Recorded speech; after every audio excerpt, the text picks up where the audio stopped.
Hi there, you're listening to the Paralegals on Fire podcast show, where you'll be getting tips and actionable strategies that you can use right now to fast track your paralegal career. I'm your host, Ann Pearson, former paralegal and paralegal manager who left big law in the concrete jungle to start my own company, the Paralegal Boot Camp, where we give online courses that help paralegals make more money, increase their job security, and cut out the learning curve. All right, let's jump right into today's episode. Before I jump into this week's episode, I have a couple of announcements. First, do you have the new ebook that I put out a couple weeks ago? It's actually more of a strategic guidebook, but it's in electronic PDF form, so it's kind of an ebook. It's called The 3 Strategies Guidebook for New Litigation Paralegals. In it, I show you why it does not take a decade to be a rock star litigation paralegal and steps that you can take to change that. And an important mindset shift that you need to make now. Essentially, the key areas to focus on now if you want to shorten the learning curve. You can get a copy of it at paralegal-bootcamp.com/strategies. Second, I want to announce that I'm going to take a couple of weeks off the podcast. We have the Labor Day holiday coming up, and I'd normally skip that episode because of the holiday, but I'm also going to skip the week before that too, next week. Mostly because I'm sick and my voice needs to rest. Hopefully, the meds that I took this morning have kicked in enough where I don't sound too bad in this episode, but I really want to get this one out to you this week because even though I'm calling it, Do You Need a Time Audit? It's actually answering some more of your Ask Me Anything questions. So let me jump in. The first question comes from SW, but in reading a few of the other questions, it sounded like this would help them too. And it's more of a common theme of overwhelm and time management, burnout. All right, so SW's question was, how do you help your boss see that you are overwhelmed/burning out with supporting 8 attorneys while being the only full-time paralegal/receptionist and them bringing in interns less than 3 months in the office or high school students once a week that you have to train, that those are not the solution? What are practical ideas for time management other than working 10 to 12 hours a day to meet the multiple deadlines and focus on the legal demands while being interrupted constantly since I don't have my own office and have to answer every call? Wow. All right, SW. I think it's really important for you to have the data. What data? Well, how much time per day are you interrupted to answer those calls? Track it for an entire week. Since you called yourself the only full-time paralegal/receptionist, I assume that means part of your job responsibilities include receptionist, answering those calls. So start there.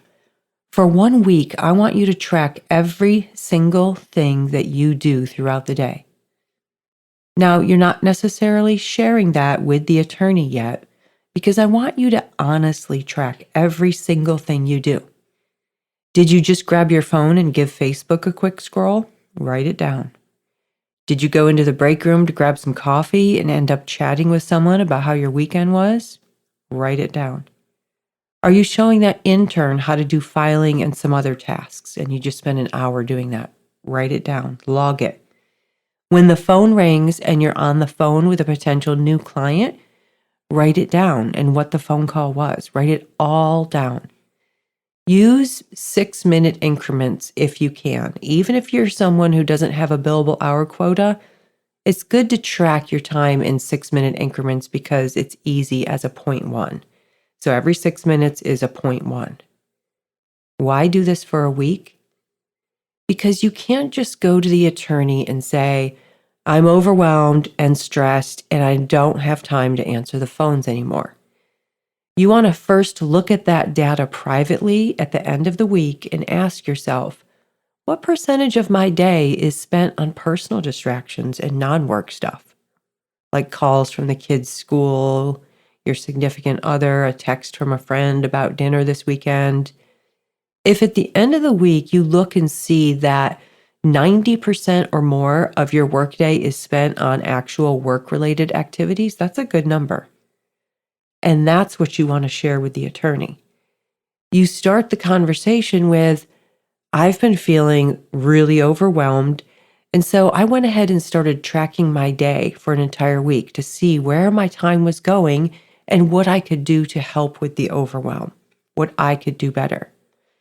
And it turns out, after tracking that, here's what I found. And give them the data, give them the facts. Now, if you've done that tracking and for a week, you come up with a number that's less than 80%, first, try to clean up your time spent on personal stuff. Get the number to at least 85 to 90% and then track for another week. When it's at 85 to 90%, how much of that time is spent on your paralegal duties and meeting deadlines versus how much is spent on phone calls and receptionist duties? Let's say when you get to that point, your calculations show that out of an 8-hour workday, if you're at around 90% overall productivity, that means you're doing actual work around 7 hours of those 8 hours. If you had those 4 hours added back in from work that you're spending on receptionist duties, what other paralegal work could you get done that's not getting done? That's the data you want to be able to approach the attorney with. Would you be spending that time moving cases forward more quickly so that the firm could get it to settlement dollars and get money in the door, more revenue? Or if you are billing client files and you're billing by the hour, would you be able to bring in X amount more revenue based on those 4 hours that you could put in towards paralegal duties? I want you to have a written plan on what you could accomplish if you didn't have all of these other distractions from the phone and training people who aren't really staying with the firm. Also, when you're talking to the attorney about a plan, offer that there's a better solution than having a high school student or an intern come in, that maybe you could start with hiring a part-time receptionist. When you were tracking your time, go back and look and see when the majority of the phone calls were coming in. Let's say the phone is busiest from 10 a.m. to 2 p.m. It's a lot easier to hire a part-time receptionist than another full-time paralegal. And if you approached the hiring correctly and you hired someone who's going to school to get their paralegal degree, then when you want to add hours to that person's schedule, you could make them a full-time receptionist and have them doing some paralegal work when the phones are slow. There's just so much opportunity there. But approach it first as part-time receptionist. And approach it as a growth plan for the firm. As we grow, here's a way that we would be able to take on more clients and bring in more revenue for the firm. In order to have a written plan, though, you need to start with an honest evaluation on what you're currently spending your time on. So start there before you ever have the conversation with the attorney. I know you're in a rush to solve it right now, but believe me, they will react a lot better when you present them with data and facts. I hope that helps you, SW. I think that this answer also applies to these other two questions that came in. One was from Nicole and one was from Haley. But let me go back and I'll read them to you. So the first question, this was Nicole, I believe. I'm a second-year paralegal working in a civil litigation division. I often find myself being pulled in so many different directions and have difficulty focusing on the task at hand. I'm still learning how to properly prioritize tasks. I feel I'm so far behind the curve of what I should be. I lost a ton of time due to health reasons in the beginning of my career. I also started out as a legal secretary. Any advice or tips? I adore your podcast. Thank you so very much. Well, you're welcome, Nicole. So yeah, Nicole, I would say that the answer would be the same. Go when you're overwhelmed and you're trying to prioritize tasks, let's first figure out and make sure that you're getting the most use and the most productivity out of your day. And, if the other problem was, you're finding difficulty focusing on the task at hand, I've got an attention to detail, like a quick 60-minute training program that is it's on the website. If you search paralegal attention to detail, I'm sure it'll come up. But that's a good one. And that's a quick, I don't know if it's $129 or $97 or something, but it's 60 minutes on how to get more attention to detail. And part of the problem with our attention to detail is lack of focus. And so I focus a lot on focus in that. So you might want to check that out. If you're not already in the litigation boot camp, because inside the litigation boot camp, that attention to detail is inside there. So if you have any questions, Nicole, just email me first to make sure you don't already have access to the attention to detail. All right, and Haley's question. In my new job, I'm handling contracts such as leases as well as probate matters like partition division, which are areas I am unfamiliar with. During my interview, I was truthful about my experience in personal injury, but I have not been assigned any related tasks. I'm struggling to keep everything organized and feel overwhelmed. Can you suggest any tips to help me manage my workload better? I feel as though I am suffocating, worse than ever before. Yeah, Haley, so go do that time audit and ask yourself, what am I spending all of my time on? Now, I think the question about you not getting the personal injury work that you thought you were going to be getting, you didn't really put that in as a question, but I would add, in addition to the time audit, we had an episode, it was Kim Barrett I was interviewing, and she was the one who kind of coined the phrase that I've been using a lot, because she said, if you don't ask, the answer is always no. So first, do a time audit to get a better handle on your time management to help with your workload a little bit, and then figure out, okay, how can I ask for more personal injury work if that's what you want to be doing? Now, on the flip side of that, I would say it's not a bad thing to be learning probate and estate planning, because that is a really good area for paralegals to be in terms of employment. So unless you just dislike the work that you're doing and you really prefer the personal injury, I would say you've got experience in personal injury and now you're getting experience in probate. So it's really just making you more well-rounded, unless, of course, you just don't like the work. So yeah, I would suggest all three of you start with a time audit. One other thing I would add here, because it sounds like all of you are fairly new to the profession, something that I see with new paralegals is that it takes you longer to get a project done, which is natural. That's why a new paralegal's bill rate is usually a lot lower than a senior paralegal's bill rate. The firm understands that it's going to take the new paralegal longer to complete things. So first, know that as you gain more experience and you add skills to your skill set, it's going to naturally start taking less time for you to complete a lot of the work that you're doing that you're feeling a little overwhelmed with now. I tell you that so that you have something to look forward to. It will get easier, I promise. Also, though, I see sometimes it takes you longer because maybe you get part of the way into a project and you realize, oh shoot, I'm doing this wrong, or I should have done it this way, and you redo your work. That's natural. If I had $1 for every time I was halfway into something and realized, oh, there's a much better way to get this done, I should have done it that way. There was no one showing me like, oh, here's a better way to get that done faster. And that's probably the case with you too. All of that comes with experience, so cut yourself a little bit of slack.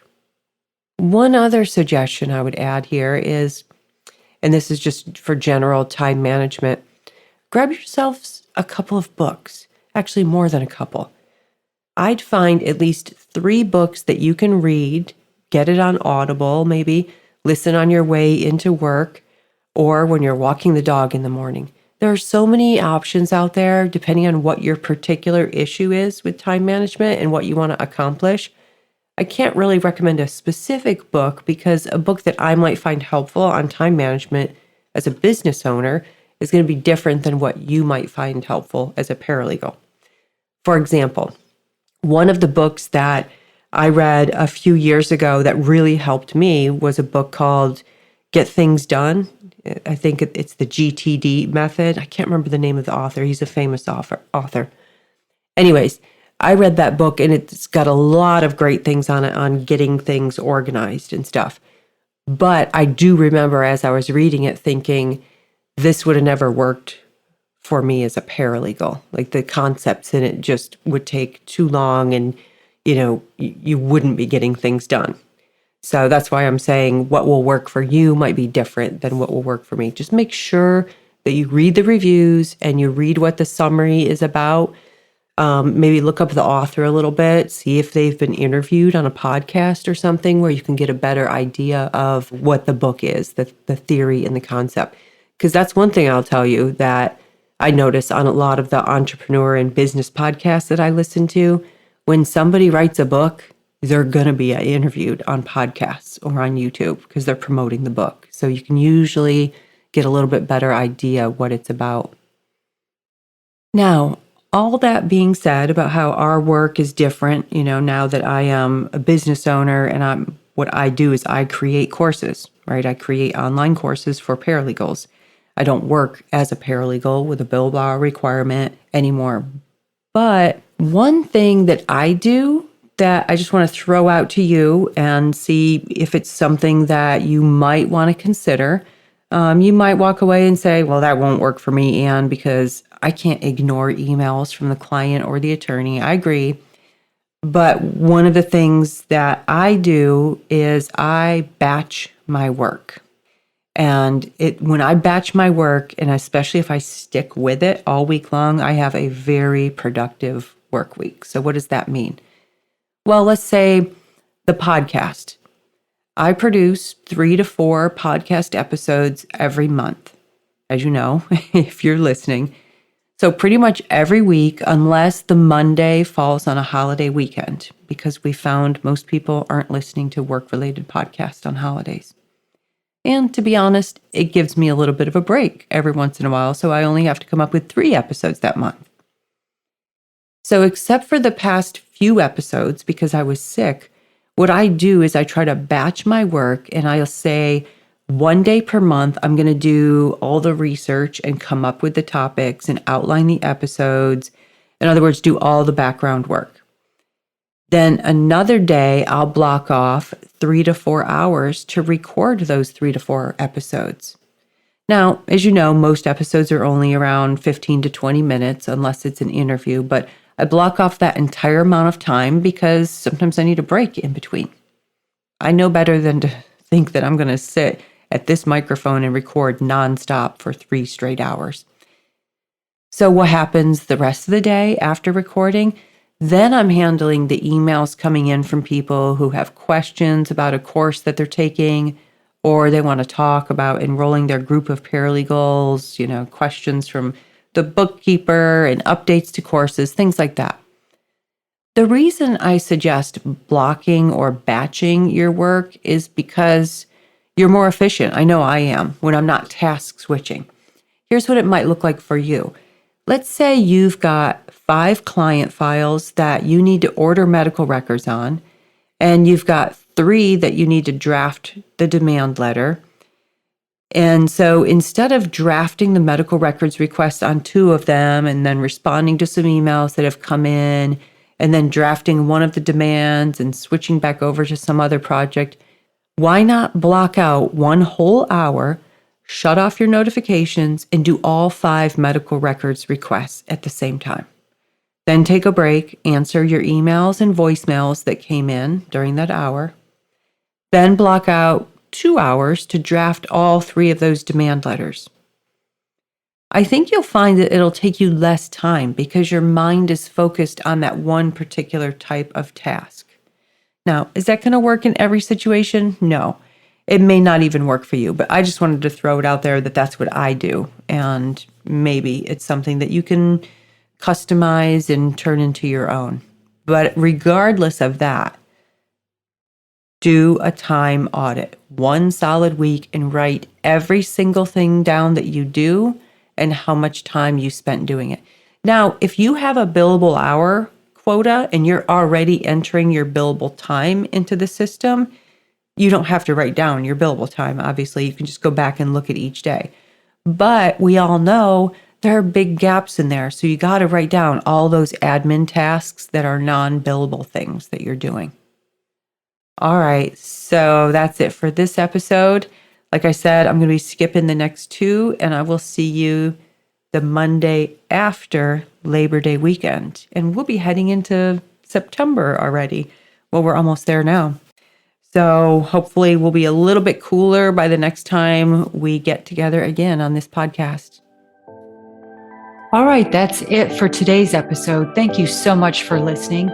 If you enjoyed today's show, hit the subscribe button in whatever platform you're listening. And please take a quick minute and leave a review of the podcast and share this episode with just one colleague or friend who you think would benefit from what we discussed today. Share the knowledge and the entire paralegal profession elevates. See you next week. Bye for now.